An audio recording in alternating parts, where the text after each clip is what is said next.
ಶ್ರೀ ರಾಘವೇಂದ್ರ ಸ್ವಾಮಿಗಳ ಮಹಿಮೆಯಿಂದಲೇ ಪ್ರಸಿದ್ಧವಾದಂತಹ ಪುಣ್ಯಕ್ಷೇತ್ರ. ನಮ್ಮ ಕರ್ನಾಟಕದ ರಾಯಚೂರಿನಿಂದ ಮಂತ್ರಾಲಯ ಕ್ಷೇತ್ರ ಕೇವಲ 42 ಕಿಲೋಮೀಟರ್ ದೂರದಲ್ಲಿದೆ. ಶ್ರೀ ಗುರು ರಾಘವೇಂದ್ರ ಸ್ವಾಮಿಗಳು ಭಕ್ತ ಪ್ರಹ್ಲಾದರ ಅವತಾರವೇ ಆಗಿದ್ದಾರೆ. ಶ್ರೀ ರಾಘವೇಂದ್ರ ಗುರು ಸಾರ್ವಭೌಮರು ಸಶರೀರವಾಗಿ ಮಂತ್ರಾಲಯದಲ್ಲಿ ಕ್ರಿಸ್ತ ಶಕ 1671 ಶ್ರಾವಣ ಮಾಸದ ಬಹುಳ ಬಿದಿಗೆಯ ಗುರುವಾರದಂದು ಬೃಂದಾವನಸ್ಥರಾದರು. ಶ್ರೀ ಗುರು ರಾಘವೇಂದ್ರ ಸ್ವಾಮಿಗಳು ಸಶರೀರವಾಗಿ ಬೃಂದಾವನಸ್ಥರಾದ ನಂತರವೂ ಸಹ 700 ವರ್ಷಗಳ ಕಾಲ ಜೀವಂತ ಸ್ಥಿತಿಯಲ್ಲಿದ್ದು ತನ್ನ ಭಕ್ತಾದಿಗಳನ್ನು ಅನುಗ್ರಹಿಸುತ್ತಾರೆ.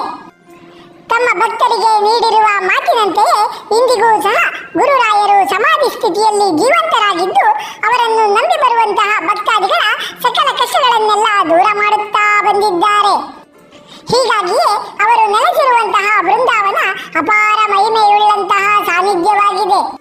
ಪ್ರತಿ ವರ್ಷ ಲಕ್ಷಾಂತರ ಜನ ಭಕ್ತಾದಿಗಳು ನಮ್ಮ ಕರ್ನಾಟಕ, ನೆರೆಯ ಆಂಧ್ರ ಪ್ರದೇಶ, ತಮಿಳುನಾಡು, ತೆಲಂಗಾಣ ಹಾಗೂ ಮಹಾರಾಷ್ಟ್ರ ರಾಜ್ಯಗಳಿಂದಲೂ ಮಂತ್ರಾಲಯಕ್ಕೆ ಆಗಮಿಸಿ ಗುರುರಾಯರ ದರ್ಶನವನ್ನು ಪಡೆದು ಗುರುರಾಯರ ಉಪಸ್ಥಿತಿಯನ್ನು ಖುದ್ದು ಮಂತ್ರಾಲಯದಲ್ಲಿ ಅನುಭವಿಸುತ್ತಾರೆ. ನಮ್ಮ ಪ್ರಸ್ತುತ ಸಂಚಿಕೆಯಲ್ಲಿ ಮಂತ್ರಾಲಯಕ್ಕೆ ತೆರಳಿದವರೆಲ್ಲ ಭೇಟಿ ನೀಡಬಹುದಾದಂತಹ ಮಂತ್ರಾಲಯಕ್ಕೆ ಸಮೀಪಸ್ಥಿತವಿರುವಂತಹ ಪ್ರಸಿದ್ಧ 10 ಪುಣ್ಯ ಸ್ಥಳಗಳ ಬಗ್ಗೆ ಮಾಹಿತಿಯನ್ನು ನೀಡ ಹೊರಟಿದ್ದೇವೆ. ಮಂಚಾಲಮ್ಮನವರ ಸನ್ನಿಧಾನ. ಶ್ರೀ ಗುರು ರಾಘವೇಂದ್ರ ಸ್ವಾಮಿಗಳ ಆಗಮನಕ್ಕೂ ಮೊದಲು ಮಂತ್ರಾಲಯಕ್ಕೆ ಮಂಚಾಲೆ ಎಂಬ ಹೆಸರಿದ್ದಿತ್ತು. ಮಂಚಾಲಯ ಗ್ರಾಮ ದೇವತೆಯೇ ಮಂಚಾಲಮ್ಮ. ಮಂಚಾಲಮ್ಮ ದುರ್ಗಾದೇವಿಯ ಮತ್ತೊಂದು ರೂಪ. ಈ ಪ್ರದೇಶ ಹಿಂದೆ ಹಿರಣ್ಯಕಶಿಪುವಿನ ರಾಜ್ಯವಾಗಿತ್ತೆಂದು, ಇಲ್ಲಿರುವ ಮಂಚಾಲಮ್ಮ ದೇವಿ ಆತನ ಕುಲದೇವತೆಯಾಗಿದ್ದರೆಂದು ಭಕ್ತ ಪ್ರಹ್ಲಾದರು ಇಲ್ಲಿ ತಮ್ಮ ಕುಲದೇವತೆಯನ್ನು ಪೂಜಿಸುತ್ತಾ ಯಜ್ಞವನ್ನು ನಡೆಸಿದ್ದರೆಂದು ಉಲ್ಲೇಖಿಸಲಾಗುತ್ತದೆ. ರಾಯರು ಕೂಡ ಮಂಚಾಲಮ್ಮನವರ ಅನುಭೂತಿ ಹಾಗೂ ಆಶೀರ್ವಾದವನ್ನು ಪಡೆದ ನಂತರವೇ ಮಂಚಾಲಯಲ್ಲಿ ಸಶರೀರವಾಗಿ ಬೃಂದಾವನಸ್ಥರಾದರು. ನಂತರ ಇದು ಮಂತ್ರಾಲಯ ಎಂದೇ ಖ್ಯಾತಿಯನ್ನು ಪಡೆದುಕೊಂಡಿತು. ರಾಯರ ಬೃಂದಾವನದಿಂದ ಕೂಗಳತೆ ದೂರದಲ್ಲಿಯೇ ಮಂಚಾಲಮ್ಮನವರ ಗುಡಿ ಸ್ಥಿತವಿದೆ. ಮಂತ್ರಾಲಯಕ್ಕೆ ಆಗಮಿಸುವ ಭಕ್ತಾದಿಗಳು ಮೊದಲು ಗ್ರಾಮ ದೇವತೆ ಮಂಚಾಲಮ್ಮನವರ ದರ್ಶನವನ್ನು ಪಡೆದು ಅನಂತರ ಗುರುರಾಯರ ದರ್ಶನವನ್ನು ಪಡೆಯುವುದು ಇಲ್ಲಿನ ವಾಡಿಕೆ. ಜಗಜ್ಜನನಿಯಾದ ಮಂಚಾಲಮ್ಮನವರ ದರ್ಶನ ಪಡೆದ ನಂತರವೇ ಭಕ್ತರು ತಮ್ಮ ಸನ್ನಿಧಾನಕ್ಕೆ ಬರಬೇಕು. ಆಗ ಮಾತ್ರ ಅವರಿಗೆ ತಮ್ಮ ಪೂರ್ಣ ಕೃಪೆ ಪ್ರಾಪ್ತಿಯಾಗುತ್ತದೆ ಎಂದು ಸಾಕ್ಷಾತ್ ಶ್ರೀ ಗುರು ರಾಘವೇಂದ್ರ ಸ್ವಾಮಿಗಳೇ ತಿಳಿಸಿದ್ದಾರೆ. ವೆಂಕಟೇಶ್ವರ ಸ್ವಾಮಿ ಸನ್ನಿಧಾನ. ಮಂತ್ರಾಲಯ ಕ್ಷೇತ್ರದ ಶ್ರೀ ರಾಘವೇಂದ್ರ ಸ್ವಾಮಿಗಳ ಬೃಂದಾವನವಿರುವ ಮಠದಿಂದ ಕೇವಲ 500 ಮೀಟರ್ ದೂರದಲ್ಲಿ ವೆಂಕಟೇಶ್ವರ ಸ್ವಾಮಿ ದೇಗುಲ ಸ್ಥಿತವಿದೆ. ಶ್ರೀ ರಾಘವೇಂದ್ರ ಸ್ವಾಮಿಗಳು ಬೃಂದಾವನಸ್ಥರಾಗುವುದಕ್ಕೂ ಮುನ್ನ ಈ ಸ್ಥಳದಲ್ಲಿ ವಾಸವಿದ್ದರಂತೆ. ದೇಗುಲದಲ್ಲಿರುವ ವೆಂಕಟೇಶ್ವರ ಸ್ವಾಮಿಯ ವಿಗ್ರಹವನ್ನು ಸಾಕ್ಷಾತ್ ಶ್ರೀ ರಾಘವೇಂದ್ರ ಸ್ವಾಮಿಗಳೇ ಸ್ವಹಸ್ತದಿಂದ ಪ್ರತಿಷ್ಠಾಪಿಸಿ ಪೂಜಿಸಿದ್ದಾರೆ. ರಾಯರು ಬೃಂದಾವನ ಪ್ರವೇಶಿಸುವ ಮುನ್ನ ತಮ್ಮ ಮನೆ ದೇವರಾದ ಕುಂಭಕೋಣಂನ ಬಳಿ ಇರುವ ಶ್ರೀ ವೆಂಕಟೇಶ್ವರ ಸ್ವಾಮಿಯ ದರ್ಶನವನ್ನು ಮಾಡಬೇಕೆಂದು ನಿಶ್ಚಯಿಸಿದ್ದರಂತೆ. ಆದರೆ ಕುಂಭಕೋಣಂಗೆ ಹೊರಡುವ ಹಿಂದಿನ ದಿನ ರಾತ್ರಿ ಸ್ವಪ್ನದಲ್ಲಿ ಸಾಕ್ಷಾತ್ ವೆಂಕಟೇಶ್ವರ ಸ್ವಾಮಿಯೇ ಕಾಣಿಸಿಕೊಂಡು, ನೀನು ಇಷ್ಟು ದೂರ ಬರುವ ಅಗತ್ಯವಿಲ್ಲ, ಸ್ವತಃ ತಾವೇ ನೀನಿರುವಲ್ಲಿಗೆ ಬರುತ್ತೇನೆ, ನೀನೇ ನಿನ್ನ ಕೈಯಾರೆ ನನ್ನ ಮೂರ್ತಿಯನ್ನು ಮಾಡಿ ಪೂಜಿಸು ಎಂದು ಹೇಳಿದ್ದರಂತೆ. ದೇವರ ಆದೇಶದಂತೆ ರಾಯರೇ ಕೈಯಾರೆ ಮಾಡಿರುವ ಮೂರ್ತಿಯನ್ನು ನಾವು ಮಂತ್ರಾಲಯದ ವೆಂಕಟೇಶ್ವರ ಸ್ವಾಮಿಯ ಆಲಯದಲ್ಲಿ ಕಾಣಬಹುದು. ಶ್ರೀ ವೆಂಕಟೇಶ್ವರ ಸ್ವಾಮಿಯನ್ನು ಪೂಜಿಸುತ್ತಾ ರಾಯರು ಸಿದ್ಧಿಯನ್ನು ಪಡೆದಿದ್ದರಂತೆ.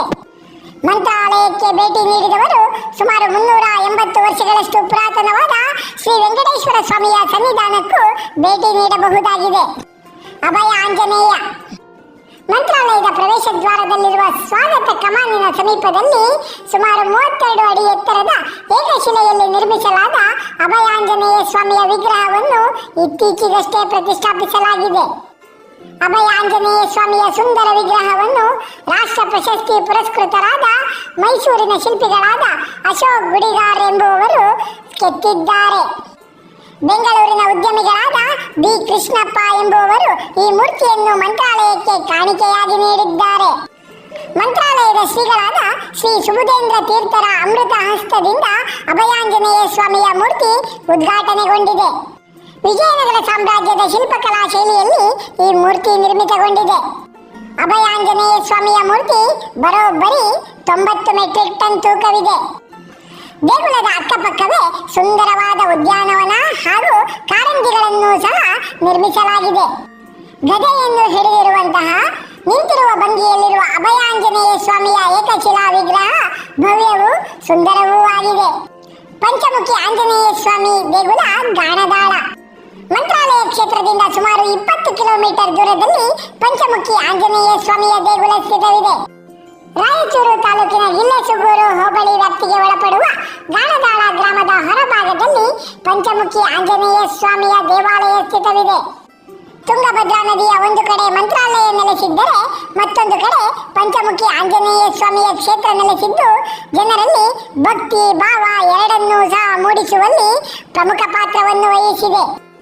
ರಾಯರು ಮಂತ್ರಾಲಯಕ್ಕೆ ತೆರಳುವ ಮುನ್ನ 12 ವರ್ಷಗಳ ಕಾಲ ಈ ಕ್ಷೇತ್ರದಲ್ಲಿ ಗುಹೆಯೊಂದರಲ್ಲಿ ತಪಸ್ಸನ್ನು ಮಾಡಿದ್ದರು.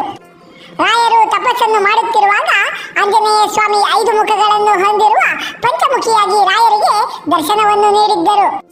ನಂತರ ಗುರುರಾಯರು ತಮಗೆ ಕಂಡ ಆಂಜನೇಯ ಸ್ವಾಮಿಯ ಪಂಚಮುಖಿ ರೂಪವನ್ನೇ ತಾವು ಧ್ಯಾನ ಮಾಡುತ್ತಿದ್ದಂತಹ ಬಂಡೆಯ ಮೇಲೆ ಚಿತ್ರಿಸುತ್ತಾರೆ. ಅದೇ ಸ್ಥಳದಲ್ಲಿ ಆಂಜನೇಯ ಸ್ವಾಮಿಯ ವಿಗ್ರಹ ಸ್ವಯಂಭೂವಾಗಿ ಮೂಡಿ ಬಂದಿದೆ. ಅದೇ ಕ್ಷೇತ್ರ ಇಂದು ಪಂಚಮುಖಿ ಆಂಜನೇಯ ಸ್ವಾಮಿ ಕ್ಷೇತ್ರವಾಗಿ ಖ್ಯಾತಿಯನ್ನು ಪಡೆದುಕೊಂಡಿದೆ. ಪಂಚಮುಖಿ ಆಂಜನೇಯ ಸ್ವಾಮಿಯ ದೇವಸ್ಥಾನವು ಒಂದು ಸಣ್ಣ ಬೆಟ್ಟದ ಮೇಲಿದೆ. ಅಲ್ಲಿ ಗುಹೆಯೊಳಗೆ ದೇವಾಲಯದ ಗರ್ಭಗುಡಿ ನಮಗೆ ಕಾಣಿಸಿಗುತ್ತದೆ. ಗುಹೆಯ ಕಲ್ಲಿನಲ್ಲಿ ಸ್ವಯಂಭೂವಾಗಿ ಮೂಡಿ ಬಂದಿರುವಂತಹ ಆಂಜನೇಯ ಸ್ವಾಮಿಗೆ ದಿನನಿತ್ಯ ಪೂಜೆ ನೆರವೇರುತ್ತದೆ. ಆಂಜನೇಯ ಸ್ವಾಮಿಗಳಿಗೆ 5 ವರ್ಷಗಳಿಗೊಮ್ಮೆ ಭಕ್ತಾದಿಗಳು ಪಾದರಕ್ಷೆಗಳನ್ನು ಮಾಡಿಕೊಡುತ್ತಾರೆ. ಆಂಜನೇಯ ಸ್ವಾಮಿ ಆ ಪಾದರಕ್ಷೆಗಳನ್ನು ಹಾಕಿಕೊಂಡು ಓಡಾಡುತ್ತಾರಂತೆ. ಹಾಗಾಗಿ 5 ವರ್ಷ ಕಳೆಯುವುದರೊಳಗೆ ಆ ಪಾದರಕ್ಷೆಗಳು ಸವೆದು ಹೋಗಿರುತ್ತವೆ. ದೇಗುಲದ ಹಿಂಭಾಗದಲ್ಲಿರುವಂತಹ ಕಲ್ಲಿನ ಪುಷ್ಪಕ ವಿಮಾನ, ಹಾಸಿಗೆ ದಿಂಬುಗಳು ನೋಡುಗರನ್ನು ಅಚ್ಚರಿಗೊಳಿಸುತ್ತವೆ. ಇಲ್ಲಿರುವ ಕಲ್ಲಿನ ಹಾಸಿಗೆ ದಿಂಬಿನ ಮೇಲೆಯೇ ಶ್ರೀ ಆಂಜನೇಯ ಸ್ವಾಮಿಗಳು ವಿಶ್ರಮಿಸುತ್ತಾರಂತೆ. ಬಿಚ್ಚಾಲೆ. ಮಂತ್ರಾಲಯಕ್ಕೆ ಸಮೀಪವಿರುವ ಮತ್ತೊಂದು ಪರಮ ಪವಿತ್ರ ಕ್ಷೇತ್ರವೇ ಬಿಚ್ಚಾಲೆ.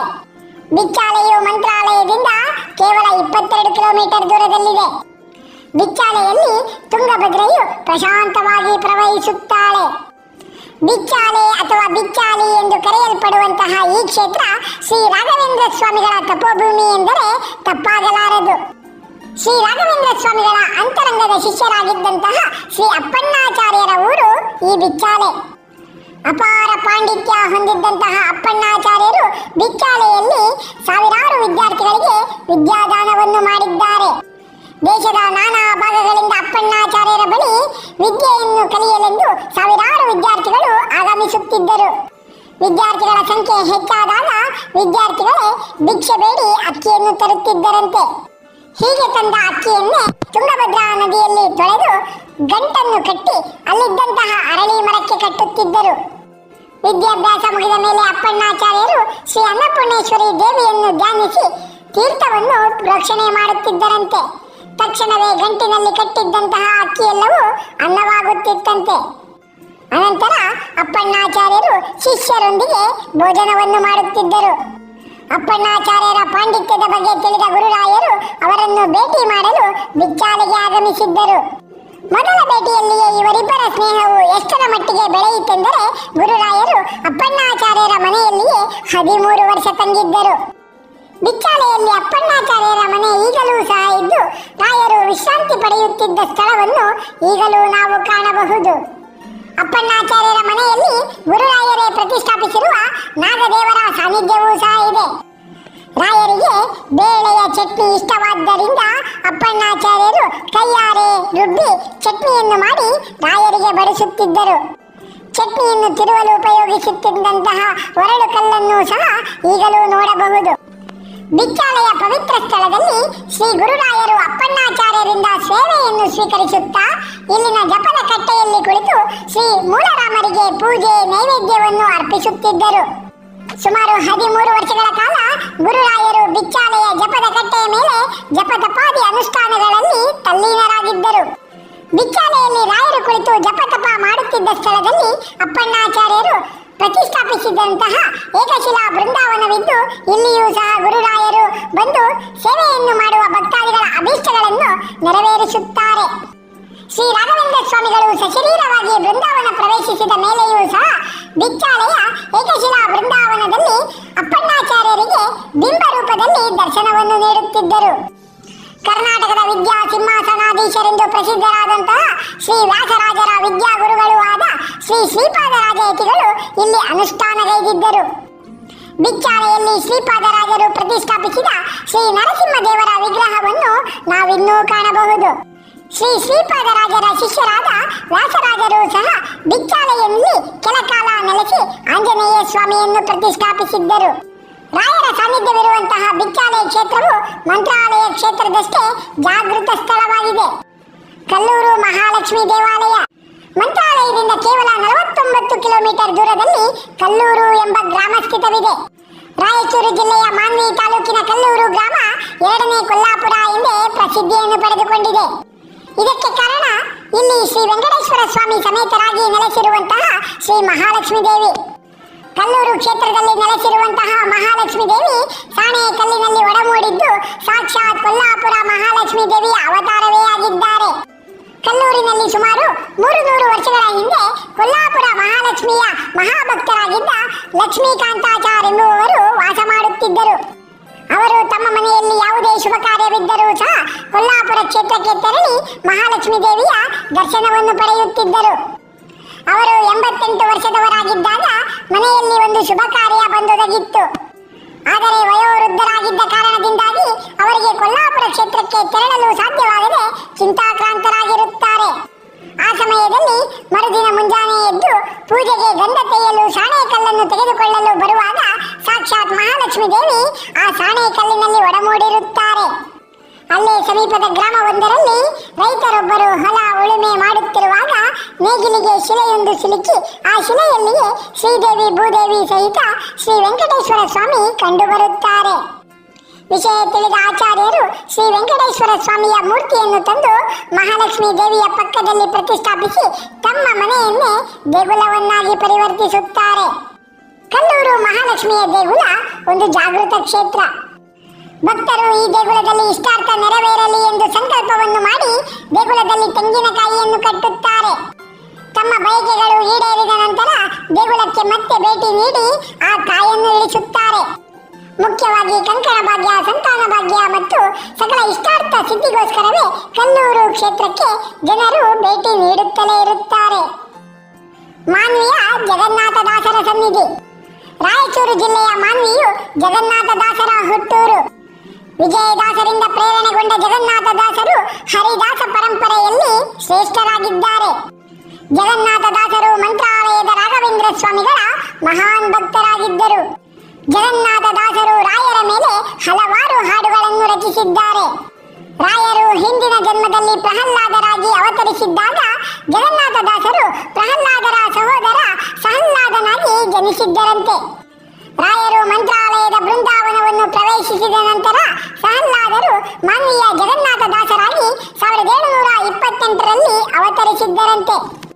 ಜಗನ್ನಾಥದಾಸರು ಹರಿಕಥಾಮೃತ ಸಾರವನ್ನು ಭಾಮಿನಿ ಷಟ್ಪದಿಯಲ್ಲಿ ಬರೆದಿದ್ದಾರೆ. ಮಾನ್ವಿಯಲ್ಲಿ ಜಗನ್ನಾಥದಾಸರ ದೇಗುಲ ಸ್ಥಿತವಿದೆ. ದೇಗುಲದಲ್ಲಿ ಜಗನ್ನಾಥದಾಸರು ಉಪಯೋಗಿಸುತ್ತಿದ್ದಂತಹ ತಂಬೂರಿ ಇದೆ. ಈ ದೇಗುಲವೇ ಹಿಂದೆ ಜಗನ್ನಾಥದಾಸರ ಮನೆಯಾಗಿತ್ತು. ಇದೇ ಸ್ಥಳದಲ್ಲಿ ಜಗನ್ನಾಥದಾಸರು ವಾಸವಿದ್ದರು. ಅನೇಕ ಕೀರ್ತನೆಗಳನ್ನು ಸಹ ಅವರು ರಚಿಸಿದ್ದಾರೆ. ಹರಿಕಥಾಮೃತ ಸಾರವನ್ನು ಜಗನ್ನಾಥದಾಸರು ರಚಿಸಿದ್ದು ಸಹ ಇದೇ ಸ್ಥಳದಲ್ಲಿಯೇ. ಈ ದೇಗುಲವನ್ನು ಮಂತ್ರಾಲಯದ ರಾಘವೇಂದ್ರ ಸ್ವಾಮಿಯ ಮಠದವರೇ ನಿರ್ವಹಿಸುತ್ತಲಿದ್ದಾರೆ. ಈ ದೇಗುಲದಲ್ಲಿರುವ ಬೃಂದಾವನದಲ್ಲಿ ಜಗನ್ನಾಥದಾಸರ ಕಂಬ ಇದೆ. ಶ್ರೀ ಜಗನ್ನಾಥದಾಸರು ಇದೇ ಕಂಬದ ಮುಂದೆ ಕುಳಿತು ತಮ್ಮ ಯೋಗ ಬಲದಿಂದ ದೇಹತ್ಯಾಗ ಮಾಡಿ ತಮ್ಮ ಒಂದು ಅಂಶವನ್ನು ಕಂಬದಲ್ಲಿಯೇ ಬಿಟ್ಟು ವಿಷ್ಣು ದೂತರು ತಂದಿದ್ದಂತಹ ವಿಮಾನದಲ್ಲಿ ಕುಳಿತು ವಿಷ್ಣು ಲೋಕಕ್ಕೆ ಪ್ರಯಾಣವನ್ನು ಬೆಳೆಸಿದ್ದರಂತೆ. ಅಂದಿನಿಂದ ಇಂದಿನವರೆಗೂ ಈ ಸ್ತಂಭಕ್ಕೆ ನಿತ್ಯ ಪೂಜೆ ಜರುಗುತ್ತಲೇ ಇದೆ. ಮಾನ್ವಿ ರಾಯಚೂರಿನಿಂದ 50 ಕಿಲೋಮೀಟರ್ ಹಾಗೂ ಮಂತ್ರಾಲಯದಿಂದ 20 ಕಿಲೋಮೀಟರ್ ದೂರದಲ್ಲಿದ್ದು ಇಲ್ಲಿಗೆ ತೆರಳಲು ಸಾಕಷ್ಟು ಬಸ್ಗಳು ದೊರೆಯುತ್ತವೆ. ಅಪ್ಪಾವರಕಟ್ಟೆ ಮಂತ್ರಾಲಯದಿಂದ ಕೇವಲ 6 ಕಿಲೋಮೀಟರ್ ದೂರದಲ್ಲಿಯೇ ಇಬರಾಮಪುರ ಎಂಬ ಪುಟ್ಟ ಗ್ರಾಮವಿದೆ. ರಾಘವೇಂದ್ರ ಸ್ವಾಮಿಗಳ ಅಂತರಂಗದ ಭಕ್ತರೆಂದೇ ಪ್ರಸಿದ್ಧರಾದ ಶ್ರೀ ಕೃಷ್ಣಾಚಾರ್ಯರ ಊರು ಈ ಇಬರಾಮಪುರ. ಚಿಕ್ಕ ವಯಸ್ಸಿನಲ್ಲಿಯೇ ಅಪಾರ ಪಾಂಡಿತ್ಯವನ್ನು ಗಳಿಸಿದ್ದವರಿವರು. ಇವರು ಅಪ್ರತಿಮ ರಾಯರ ಭಕ್ತರಾಗಿದ್ದರಿಂದ ರಾಯರ ಅನುಗ್ರಹದಿಂದ ಅನೇಕ ಜನರ ಕಷ್ಟಗಳನ್ನು ದೂರ ಮಾಡಿ ಶ್ರೀ ಅಪ್ಪ ಎಂದೇ ಪ್ರಸಿದ್ಧರಾಗಿದ್ದರು. ಇವರು ತಮ್ಮ ದೇಶ ಸಂಚಾರದಲ್ಲಿ ಮೈಸೂರಿಗೆ ಬರುವಾಗ ಶ್ರೀ ಮುಮ್ಮಡಿ ಕೃಷ್ಣರಾಜೇಂದ್ರ ಒಡೆಯರ್ರವರಿಗೆ ಅವರ ಮುಂದಿನ ದಿನಗಳ ಬಗ್ಗೆ ಸೂಚನೆಯನ್ನು ನೀಡಿದ್ದರಂತೆ. ಅಷ್ಟು ಮಾತ್ರವಲ್ಲದೆ ಅರಮನೆಯ ಭೂತ ಪ್ರೇತ ಪಿಶಾಚಿಗಳನ್ನು ಸಹ ಇವರು ದೂರ ಮಾಡಿದ್ದರಂತೆ. ಕಣ್ಣಿಲ್ಲದವರಿಗೆ ಕಣ್ಣನ್ನು ಕೊಟ್ಟಿದ್ದು, ಮಕ್ಕಳಿಲ್ಲದವರಿಗೆ ಮಕ್ಕಳ ಭಾಗ್ಯವನ್ನು ಕರುಣಿಸಿದ್ದು, ಶೇಷ ರೂಪದಲ್ಲಿ ಭಕ್ತಾದಿಗಳಿಗೆ ದರ್ಶನವನ್ನು ನೀಡಿದ್ದು, ತಾವಿದ್ದಲ್ಲಿಗೆ ತಿರುಪತಿಯ ದರ್ಶನವನ್ನು ಮಾಡಿಸಿದ್ದು ಅಪ್ಪ ಅವರ ಮಹಿಮೆಗಳಾಗಿವೆ. ಒಮ್ಮೆ ಅವರು ಕಾವೇರಿ ನದಿಯಲ್ಲಿ ಸ್ನಾನವನ್ನು ಮಾಡುತ್ತಿರುವಾಗ ನದಿಯ ನೀರೆಲ್ಲ ಪರಿಮಳದಿಂದ ಕೂಡಿತ್ತಂತೆ. ರಾಯರ ಪರಿಮಳ ಗ್ರಂಥವನ್ನು ಪಾರಾಯಣ ಮಾಡುತ್ತಿರುವಾಗ ಇವರ ಸುತ್ತ ಪರಿಮಳವೇ ಪಸರಿಸುತ್ತಿತ್ತಂತೆ. ಅಪ್ಪ ಅವರು 1869ರಲ್ಲಿ ಇಬರಾಮಪುರದಲ್ಲಿಯೇ ದೈವಾಧೀನರಾದರು. ಅವರ ಶಿಷ್ಯರಾದ ನಾರಾಯಣಾಚಾರ್ಯರು ಇಬರಾಮಪುರದಲ್ಲಿ ಶ್ರೀ ಗೋಪಾಲಕೃಷ್ಣರ ಪ್ರತಿಮೆ ಹಾಗೂ ಅಪ್ಪ ಅವರ ಪ್ರತಿಮೆಯನ್ನು ಸ್ಥಾಪಿಸಿ ಅಪ್ಪ ಅವರ ಕಟ್ಟೆಯನ್ನು ನಿರ್ಮಿಸಿದ್ದಾರೆ. ಇಬರಾಮಪುರದಲ್ಲಿ ಅಪ್ಪ ಅವರ ಕಟ್ಟೆ ಮತ್ತು ಅಪ್ಪ ಅವರು ವಾಸಿಸುತ್ತಿದ್ದಂತಹ ಮನೆ ಇಂದಿಗೂ ಸಹ ಇದ್ದು ಅವರ ವಂಶಸ್ಥರು ವಾಸ ಮಾಡುತ್ತಿದ್ದಾರೆ. ಉರಕುಂದ ಈರಣ್ಣ ಅಥವಾ ಉರಕುಂದ ನರಸಿಂಹ ದೇವಾಲಯ ಮಂತ್ರಾಲಯದಿಂದ 30 ಕಿಲೋಮೀಟರ್ ದೂರದಲ್ಲಿ ಅದೋನಿ ರಸ್ತೆಯಲ್ಲಿರುವ ಉರಕುಂದ ಎಂಬ ಸ್ಥಳವು ಈರಣ್ಣ ಎಂದು ಸ್ಥಳೀಯವಾಗಿ ಕರೆಯಲ್ಪಡುವ ಶ್ರೀ ನರಸಿಂಹಸ್ವಾಮಿಯ ದೇಗುಲದಿಂದ ಪ್ರಸಿದ್ಧಿಯನ್ನು ಪಡೆದಿದೆ. ಈ ಆಲಯದಲ್ಲಿ ವಿಷ್ಣು ರೂಪಿ ಲಕ್ಷ್ಮೀ ನರಸಿಂಹಸ್ವಾಮಿ ಹಾಗೂ ಶಿವರೂಪಿ ವೀರಭದ್ರ ಸ್ವಾಮಿಯನ್ನು ಒಟ್ಟಾಗಿ ಪೂಜಿಸಲಾಗುತ್ತದೆ. ಗರ್ಭಗುಡಿಯೊಳಗೆ ಒಂದು ಅಶ್ವತ್ಥ ವೃಕ್ಷವಿದ್ದು 2 ವಿಗ್ರಹಗಳನ್ನು ಪವಿತ್ರ ಅಶ್ವತ್ಥ ವೃಕ್ಷದ ಕೆಳಗೆ ಪ್ರತಿಷ್ಠಾಪಿಸಲಾಗಿದೆ. ಸ್ಥಳ ಇತಿಹಾಸದ ಪ್ರಕಾರ ಈ ಗರ್ಭಗುಡಿಯಲ್ಲಿ ಪ್ರಸ್ತುತ ಇರುವ ಅಶ್ವತ್ಥ ವೃಕ್ಷದ ಕೆಳಗೆ ದೈವಿ ಸ್ವರೂಪಿಯಾದ ಈರಣ್ಣ ಎಂಬ ಸಂತರು ಅನೇಕ ವರ್ಷಗಳ ಕಾಲ ಧ್ಯಾನವನ್ನು ಮಾಡಿದ್ದರು. ಊರ ಜನರ ಕಾಯಿಲೆಗಳನ್ನೆಲ್ಲ ಗುಣಪಡಿಸುತ್ತಾ ಒಳಿತನ್ನು ಮಾಡುತ್ತಾ ಬಂದಿದ್ದರು. ಕೊನೆಗೊಂದು ದಿನ ಇದ್ದಕ್ಕಿದ್ದಂತೆಯೇ ಈರಣ್ಣರು ಕಣ್ಮರೆಯಾದರು. ಈರಣ್ಣ ಶೈವ ಹಾಗೂ ವೈಷ್ಣವರ ಐಕ್ಯತೆಯನ್ನು ಪ್ರತಿಪಾದಿಸುತ್ತಿದ್ದರು.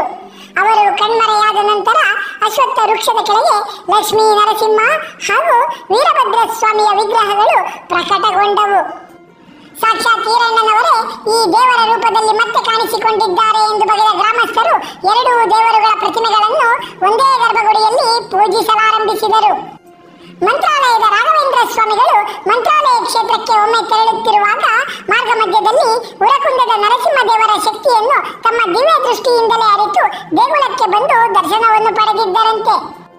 ಉರಕುಂದ ಈರಣ್ಣ ಅಥವಾ ಉರಕುಂದ ನರಸಿಂಹ ದೇವರನ್ನು ಪೂಜಿಸುವುದರಿಂದ ಆರ್ಥಿಕ ಸಮಸ್ಯೆಗಳು ಹಾಗೂ ದೈಹಿಕ ಮತ್ತು ಮಾನಸಿಕ ರೋಗ ರುಜಿನಗಳೆಲ್ಲವೂ ವಾಸಿಯಾಗುತ್ತದೆ ಎಂಬ ಅಚಲ ನಂಬಿಕೆ ಇಲ್ಲಿಗೆ ಬರುವ ಭಕ್ತಾದಿಗಳಿಗಿದೆ. ಕೊಪ್ಪರ ಲಕ್ಷ್ಮೀ ನರಸಿಂಹಸ್ವಾಮಿ ರಾಯಚೂರು ಜಿಲ್ಲೆಯ ದೇವದುರ್ಗ ತಾಲೂಕಿನಲ್ಲಿ ಕೊಪ್ಪರ ಎಂಬ ಪುಣ್ಯಕ್ಷೇತ್ರವಿದೆ. ಈ ಕ್ಷೇತ್ರ ರಾಯಚೂರಿನಿಂದ 65 ಕಿಲೋಮೀಟರ್ ಹಾಗೂ ಮಂತ್ರಾಲಯದಿಂದ ಸುಮಾರು 110 ಕಿಲೋಮೀಟರ್ ದೂರದಲ್ಲಿದೆ. ಕೊಪ್ಪರದಲ್ಲಿ ಕೃಷ್ಣಾ ನದಿಯ ತೀರದಲ್ಲಿ ಶ್ರೀ ನರಸಿಂಹಸ್ವಾಮಿಯವರ ಜಾಗೃತ ದೇಗುಲವಿದೆ. ಈ ದೇಗುಲದಲ್ಲಿ ನರಸಿಂಹಸ್ವಾಮಿಯು 2 ರೂಪಗಳಲ್ಲಿ ಪೂಜಿತಗೊಳ್ಳುತ್ತಿದ್ದಾರೆ. ಒಂದು ಅಶ್ವತ್ಥ ಮರದ ರೂಪದಲ್ಲಿ, ಮತ್ತೊಂದು ಉದ್ಭವ ಸಾಲಿಗ್ರಾಮದ ರೂಪದಲ್ಲಿ ಪೂಜಿತಗೊಳ್ಳುತ್ತಲಿದ್ದಾರೆ. ಈ ದೇಗುಲದ ಪೌರಾಣಿಕ ಹಿನ್ನೆಲೆಯನ್ನು ಗಮನಿಸುವುದಾದರೆ ಭೃಗು ಮಾರ್ಚಿಗಳ ವಂಶಸ್ಥರಾದಂತಹ ಕಾರ್ಪರ ಎಂಬ ಋಷಿಗಳು ನರಸಿಂಹಸ್ವಾಮಿಯನ್ನು ಕುರಿತು ಈ ಕ್ಷೇತ್ರದಲ್ಲಿ ಘೋರ ತಪಸ್ಸನ್ನು ಮಾಡುತ್ತಾರೆ. ಋಷಿ ಮುನಿಗಳ ತಪಸ್ಸಿಗೆ ಮೆಚ್ಚಿದ ಶ್ರೀ ಲಕ್ಷ್ಮೀ ನರಸಿಂಹಸ್ವಾಮಿಯು ಅಶ್ವತ್ಥ ಮರದ ಒಳಗೆ ದರ್ಶನವನ್ನು ನೀಡಿ ಬೇಡಿದ ವರವನ್ನು ಕೇಳುವಂತೆ ಸೂಚಿಸುತ್ತಾರೆ. ಆಗ ಕಾರ್ಪರ ಋಷಿಗಳು ಅಶ್ವತ್ಥ ಮರದಲ್ಲಿಯೇ ನೆಲೆನಿಂತು ಭಕ್ತಾದಿಗಳಿಗೆ ಅನುಗ್ರಹಿಸುವಂತೆ ಕೋರಿಕೊಳ್ಳುತ್ತಾರೆ. ಅಂದಿನಿಂದ ನರಸಿಂಹಸ್ವಾಮಿಯು ಅದೇ ಅಶ್ವತ್ಥ ಮರದಲ್ಲಿ ನೆಲೆಸಿ ಬಂದ ಜನರನ್ನು ಉದ್ಧರಿಸುತ್ತಾ ಬಂದಿದ್ದಾರೆ. ಒಮ್ಮೆ ಇದ್ದಕ್ಕಿದ್ದಂತೆಯೇ ಮರವು ಒಣಗಿ ಕೊಂಬೆಗಳೆಲ್ಲ ನೆಲಕ್ಕೆ ಬೀಳಲಾರಂಭಿಸುತ್ತವೆ. ಒಂದೊಂದು ಕೊಂಬೆ ನೆಲಕ್ಕೆ ಬಿದ್ದಾಗಲೂ ಒಂದೊಂದು ಸಾಲಿಗ್ರಾಮ ಉದ್ಭವವಾಗುತ್ತದೆ. ಹೀಗೆ ಅಸಂಖ್ಯಾತ ಸಾಲಿಗ್ರಾಮಗಳು ಮರದ ಕೊಂಬೆಗಳಿಂದ ಉದ್ಭವವಾಗುತ್ತವೆ. ಕಾಲಾನಂತರದಲ್ಲಿ ಮರದ ಎಲ್ಲಾ ಕೊಂಬೆಗಳು ಉದುರಿ ಕೇವಲ ಕಾಂಡ ಮಾತ್ರ ಉಳಿದುಕೊಳ್ಳುತ್ತದೆ. ಇದ್ದಕ್ಕಿದ್ದಂತೆಯೇ ಕಾಂಡವು ಸ್ಫೋಟಿಸಿ ಆ ಜಾಗದಲ್ಲಿ ಷೋಡಶ ಬಾಹು ಸಾಲಿಗ್ರಾಮ ನರಸಿಂಹಸ್ವಾಮಿಯ ವಿಗ್ರಹ ಉದ್ಭವವಾಗುತ್ತದೆ. ಮರದ ಕೊಂಬೆಯಿಂದ ಬಿದ್ದ ಅಸಂಖ್ಯಾತ ಸಾಲಿಗ್ರಾಮಗಳು ಹಾಗೂ ಮರದ ಕಾಂಡದಿಂದ ಉದ್ಭವವಾದ ಷೋಡಶ ಬಾಹು ನರಸಿಂಹಸ್ವಾಮಿಯನ್ನು ಕೊಪ್ಪರದಲ್ಲಿ ಪೂಜಿಸಲಾಗುತ್ತಲಿದೆ. ಮತ್ತೊಂದು ಅಚ್ಚರಿಯ ವಿಷಯವೆಂದರೆ ಹಳೆಯ ಮರ ಇದ್ದ ಜಾಗದಲ್ಲಿಯೇ ಮತ್ತೊಂದು ಅಶ್ವತ್ಥ ಮರ ಉದ್ಭವಿಸಿದೆ. ಇಂದಿಗೂ ಸಹ ನಾವು ದೇವಾಲಯದಲ್ಲಿ ನೋಡುತ್ತಿರುವುದು ಎರಡನೆಯ ಅಶ್ವತ್ಥ ವೃಕ್ಷವನ್ನು. ಕೊಪ್ಪರದಲ್ಲಿ ಪ್ರಸ್ತುತ ಅಶ್ವತ್ಥ ವೃಕ್ಷದ ಕೆಳಗೆ ಶ್ರೀ ನರಸಿಂಹದೇವರ ದಿವ್ಯ ಸನ್ನಿಧಾನ ಇದೆ ಮತ್ತು ನರಸಿಂಹದೇವರ ಪಕ್ಕದಲ್ಲಿಯೇ ಶ್ರೀದೇವಿ ಭೂದೇವಿ ಸಮೇತ ಶ್ರೀನಿವಾಸ ದೇವರನ್ನು ಸಹ ನಾವು ಕಾಣಬಹುದು. ಈ ವೆಂಕಟೇಶ್ವರ ಸ್ವಾಮಿಯ ಮೂರ್ತಿ ಕೃಷ್ಣಾ ನದಿಯಲ್ಲಿ ದೊರೆತ ಮೂರ್ತಿಯಾಗಿದೆ. ಮಂತ್ರಾಲಯ ಸಮೀಪದ ಇತರೆ ಪ್ರಸಿದ್ಧ ಪುಣ್ಯಕ್ಷೇತ್ರಗಳು: ಆಲಂಪುರದ ಜೋಗುಳಾಂಬ ದೇವಾಲಯ ಮಂತ್ರಾಲಯದಿಂದ 88 ಕಿಲೋಮೀಟರ್, ಶ್ರೀಕಲ ಪರ್ವಿಯ ವಿಜಯದಾಸರ ಮನೆ ಮಂತ್ರಾಲಯದಿಂದ 60 ಕಿಲೋಮೀಟರ್, ಗಬ್ಬೂರು ವೆಂಕಟೇಶ್ವರ ದೇವಾಲಯ ಮಂತ್ರಾಲಯದಿಂದ ಸುಮಾರು 75 ಕಿಲೋಮೀಟರ್, ನಾರದ ಗಡ್ಡೆ ಮಂತ್ರಾಲಯದಿಂದ ಸುಮಾರು 71 ಕಿಲೋಮೀಟರ್, ಚಿನ್ನ ತಂಬೂಲಂನ ನರಸಿಂಹ ದೇವಾಲಯ ಮಂತ್ರಾಲಯದಿಂದ 25 ಕಿಲೋಮೀಟರ್. ಆತ್ಮೀಯ ವೀಕ್ಷಕರೇ, ತಾವು ಸಹ ತಮ್ಮ ಮಂತ್ರಾಲಯ ಭೇಟಿಯ ಸಂದರ್ಭದಲ್ಲಿ ಎಲ್ಲಾ ಪ್ರಸಿದ್ಧ ಪುಣ್ಯಕ್ಷೇತ್ರಗಳಿಗೂ ಸಹ ಭೇಟಿಯನ್ನು ನೀಡಿ ಬರಬಹುದು ಎಂದು ಸಲಹೆಯನ್ನು ನೀಡುತ್ತಾ ಆ ಗುರುರಾಯರ ಕೃಪಾ ಕಟಾಕ್ಷ ಸದಾಕಾಲ ನಮ್ಮೆಲ್ಲರ ಮೇಲಿರಲಿ ಎಂದು ಕೋರಿಕೊಳ್ಳುತ್ತಾ ಈ ಕಿರುಪರಿಚಯದ ಸಂಚಿಕೆಯನ್ನು ಮುಗಿಸುತ್ತಲಿದ್ದೇವೆ. ಓಂ ಶ್ರೀ ರಾಘವೇಂದ್ರಾಯ ನಮಃ.